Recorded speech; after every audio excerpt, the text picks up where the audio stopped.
এসপির কাছে অদিতি গাঙ্গুলির খোঁজ খবর নিতে গিয়েছিল। নিজের ছেলের খবর না নিয়ে অদিতির খবর নিতে গিয়েছিল? কোনো সেন্স নেই, আমিও তোমার মতোই অবাক হয়েছি। আচ্ছা, এসপির কাছে বলনি কোনো ঠিকানা আছে? ম্যাডাম, আমি স্যারের সাথে কথা বললাম। স্যার আপনাকে দেখা করার পারমিশন দিয়েছেন, আপনি দেখা করতে যেতে পারেন। তবে হ্যাঁ, 5 মিনিটের বেশি সময় নয় কিন্তু। কেমন? ধন্যবাদ পিসিমণি। আমি জানতাম তুমি হাসো। কেউ না বিশ্বাস করো, অন্তত অন্তত তুমি তো বিশ্বাস করো যে আমি পায়েলকে খুন করিনি পিসিমণি। সত্যি কি ঘটেছিল অদিতি? মানে সবার মতো তুমিও বিশ্বাস করছো আমি পায়েলকে খুন করেছি? আমি শুধু সত্যিটা জানতে চাই। আমি কেন পায়েলকে খুন করতে যাবো পিসিমণি? পায়েল তো আমার খুব ভালো বন্ধু ছিল। সবাই নিজের চোখে ভুল দেখলো? না পিসিমণি, না। পায়েলকে অন্য কেউ ছুরি মেরেছে। আমি তো শুধু আমার হাত দিয়ে পায়েলের পিঠে ছুরিটা তুলতে গিয়েছিলাম। আমি খুন করিনি। তুমি তবে এতদিন ধরে দেখছো, তোমার কি মনে হয় আমি কাউকে খুন করতে পারি?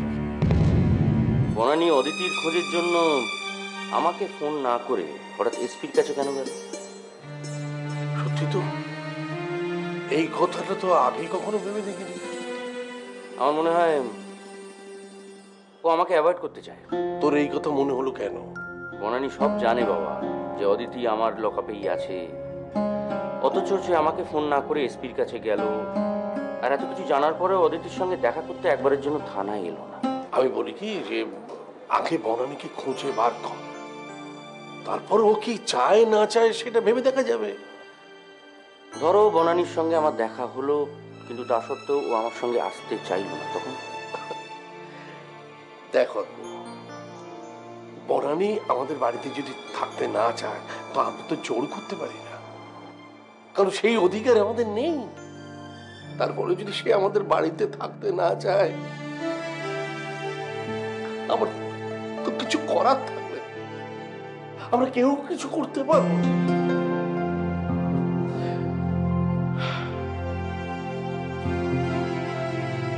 দেখো, তুমি গাঙ্গুলি বাড়ির বড় বউ, তোমাকে এখানে এই অবস্থায় দেখতে আমার ভালো লাগছে না মোটেও। কিন্তু আমার দুঃখটা একটু বোঝার চেষ্টা করো।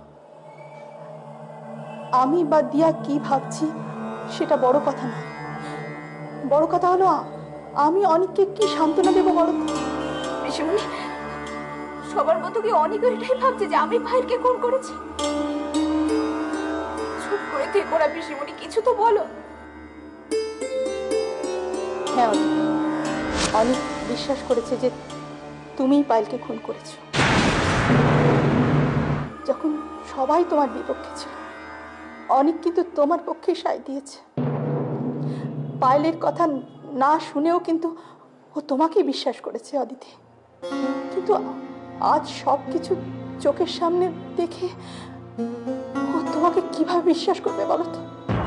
আমি জানি পিসিমণি, কাছের মানুষ যখন যখন চলে যায় তখন যে কতটা কষ্ট হয় সেটা একমাত্র ঋষি আমার থেকে কয়েকদিনের জন্য চলে গেছে।